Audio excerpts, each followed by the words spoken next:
Hello and welcome to my channel, and as you all know, this is all about community medicine, and today you can now assess what we are going to discuss.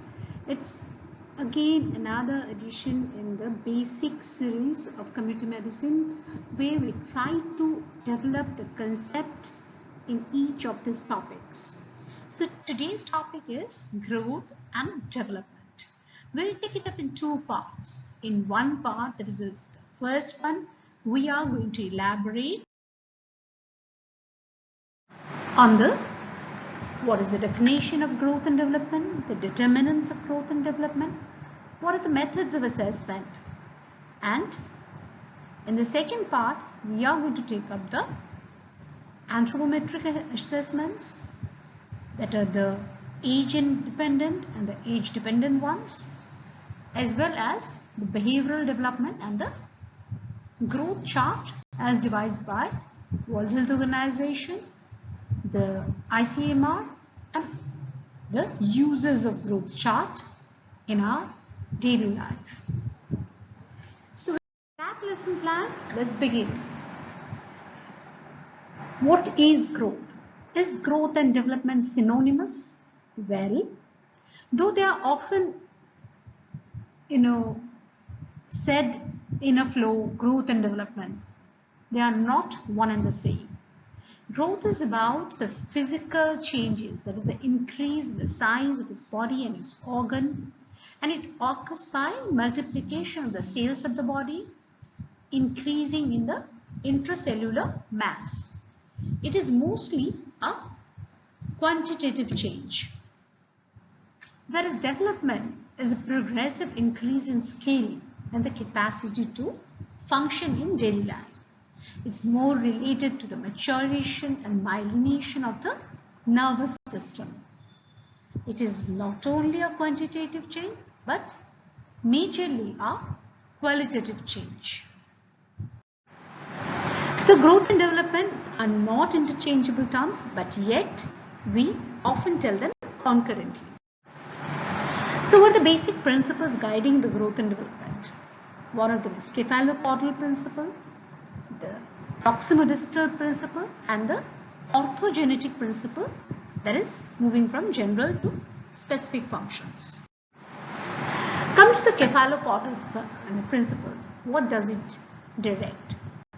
According to this, the process of cephalocaudal direction is from head down to tail. This means that improvement in structure and function comes first in the head region and last in the leg region. So, if you follow the direction of the arrow, you can easily see that how the development is progressing. Similarly, in the proximal distal direction, the process in proximal distal is from center or midline to the peripheral direction. So the development starts from the central axis of the body and moves towards the extremities. So let's take a small example of our dentition. When a child is born, the first pair of teeth is the central incisor, which is right in the middle. And then the next dental eruptions take place towards the periphery. So that is following the proximal distal principle. Now coming to the general to specific function movement, that is abiding by the orthogenetic principle. If you look at a child to begin with is able to pick up a pencil, then draw simple structures like a circle with that pencil. Make more complex improvement in scale and be more specified, able to write the alphabets, and finally able to jot down the complex sentences even without thinking. So these movements from the basic ability of able to hold the pencil to write down complex things, make complex drawings.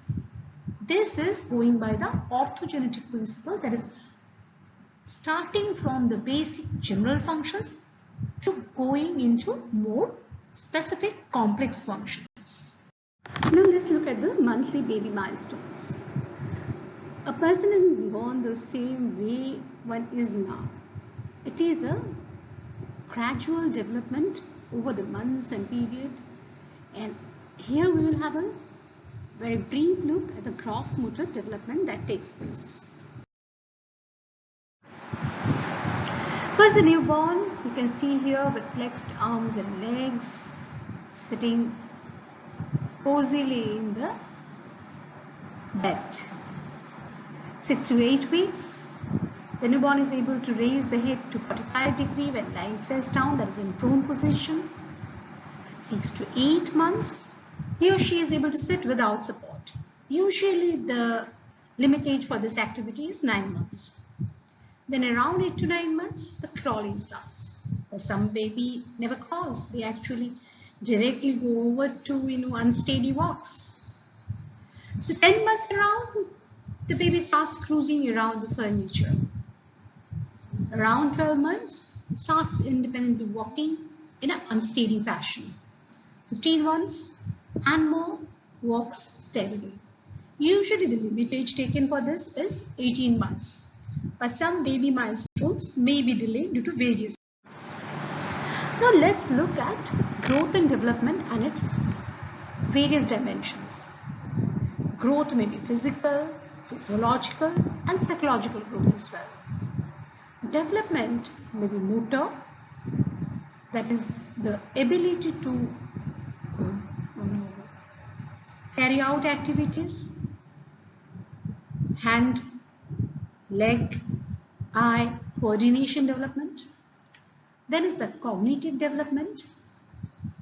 There is ability to acquire higher levels of knowledge over the period. Then is the social and emotional development. The first social bonding actually starts when the first time the baby smiles at the mother. And then the journey, well, it keeps on going. And last one is the language development. From the dada, mama, baba to complex speeches. Here we see two very different pictures. In one picture, there are happy children playing out in the sun, in the greens, enjoying themselves. And another picture we see on the right hand side, kids in a bound place, unhappy expressions. They look to be in a sorry state. What is this that makes the growth and development in all terms different between the pictures? This is where the determinants of growth and development comes into play. There may be genetic inheritance. This may be induced due to nutrition. It may be because of the age. It may be due to infections, the gender, the physical factors around the child, the psychological makeup, and other factors. So let's also look. If you look at the three pictures A, B, and C, we will see each of the families resemble their members. It is not that someone from group B looks like group A or group C resembles like group B. So this is because that there is transmission of physical characteristics from parents to children through their genes. It is the gene which decides. It influences all aspects of physical appearance such as height, weight, body structure, the color of the eye, the texture of the hair, and even intelligence and aptitudes. But as we say, genes are the guns being loaded. But it is our lifestyle that presses the trigger. The same here is with our nutrition. Adequate nutrition is one of the important factors influencing the growth and immunity. A balanced diet must contain sufficient amounts of carbohydrate, protein, fat, vitamins, minerals, and fiber in the required amount. And not only good nutrition is important for physical development, it is equally important for the cognitive development. Adequate maternal nutrition as provided by the food and supplementations makes the building blocks for fetal growth and progress. So if this nutrition is not taken care of, it impacts the growth, it impacts the development. Why? Because in case of undernutrition, there is impaired immunity leading to increased chances of having infection. And once you have infection, there is increased chance of this vicious cycle going on and having more further undernutrition. Now coming to the next determinant, that is sex or gender. The boys and girls grow in different ways, and especially nearing the puberty. Boys tend to be taller and physically stronger than girls. However, girls tend to mature faster during the adolescence, while boys mature over a longer period of time. Coming to another important determinant, that is the psychological determinant. The psychological development refers to reaching the psychological, emotional, social, and cognitive milestones as a part of an individual's personal growth. Inconsistent supervision or a family atmosphere of constant turmoil and upheaval can lead to anxiety disorders and behaviors related to mistrust and avoidance. And same is true when there is a happy family environment, the child's psychological development is way better. In the physical factors, it is a very universal fact that sunshine, good housing, lighting, well ventilation all goes in favor of a all-round growth and development of the child. Now coming to infections and parasitosis. It has an impact on the child's health because the infections of the mother during pregnancy like rubella, syphilis, that is the torch group of infections, affect the intrauterine growth. Infections after birth like diarrhea, measles, they slow down the growth. Intestinal parasites consumes considerable quantities of nutrient hampering the growth and development. Like in case of a worm infection in a child, it can lead to anemia, it can lead to loss of appetite, it can lead to malnutrition, diarrhea, and a complex health issue. Coming to the economic factors, the standard of living of a family, that is the buying ability to afford certain things, the entertainments in their life, to choose the right nutritious food, the healthcare they are accessing, everything affects the total growth and development of the child. There are other factors too which has an impact on this, like the birth order, the birth spacing, the birth weight. It goes without saying that when a child is born with the right kind of birth weight, that is more than 2.5 kgs of weight, the child has better chances of withstanding the infections and having a properly nourished growth and development. But in case of lower birth orders, there is always the first child has better nutritional status than the third born or the fourth born or the fifth born, whichever may be the case. Because in this case, the mother is increasingly getting malnourished because not getting enough nutrition and not getting the enough time to recover because of lesser birth spacing. Now coming to the methods of assessment. Why is it important? Why do we need to assess the growth and development of any child for that matter? Because we need to know what to expect of a particular child at any given age and gain a better understanding of the reasons behind their illnesses, helping in formulating the plan of care, helping in parents' education in order to achieve optimal growth and development at each stage. So what are the basic methods of assessment that are usually used? First one is based on mean plus minus standard deviation. Then is the percentile tables, and of course the very universally used anthropometrical indices. Let's develop a very clear understanding of these indices. The mean is the average value of all the values that are taking place in that group. And if all the values are plotted, it forms a normal curve, as you can see in this picture. The 0 represents the mean value in this graph, and 34.1% on each side of that mean represents one standard deviation. That is how far the other values are deviating or dispersed from the mean value. And around another similar is dispersed on the both sides.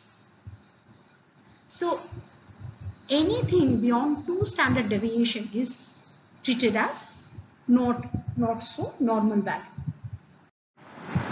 Now let's have a understanding of the percentile chart.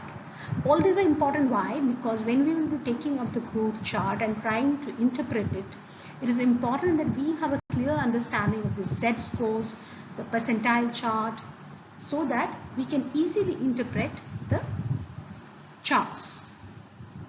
The percentile chart is basically based on the understanding of percentage. That is, if you plot the weights of a child from 0 to 100, so of the 100 children, then if I say the child is below the 3rd percentile, means that 3% of the children are below the 3rd percentile line, and the child belongs to that 3% of children. If I say this is a 97th percentile line, means that only 3% of the children have weight more than this value at 97th percentile. And if I say 50th percentile, that means that 50% of the children have weight less than this value, and 50% of the children have weight more than this value. So if that is so, if at 3rd percentile 3% of the children are below that line, and at 97th percentile 3% of the children are above that line, that means between 3rd and 97th percentile lies the 94% of children. So this is the basic understanding. There are certain reference values also which are used for this growth chart, which we'll come to know in the second part. There's the Harvard standards, the WHO reference values, the Indian standards of EMR. And in this part, we will have some assessment, but we will do that once we are through the. If you like the video, please do share, subscribe and comment. And subscribing is totally free, so please go ahead and do it. It will definitely motivate me to continue in this journey for making community medicine easy and lovable. Thanks for watching.